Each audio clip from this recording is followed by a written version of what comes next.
ఇది నేను ఆయన పక్కన పెట్టుకుని చెప్పాలి. ఆయన నలిగిపోయారు.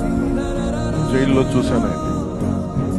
పాపం భువనేశ్వర్ గారి బాధను చూశాను. నేను అనుకున్నాను, అమ్మ మీరు కన్నీళ్ళు పెట్టుకోండి, మంచి రోజులు వస్తాయని చెప్పిన మంచి రోజులు వచ్చింది.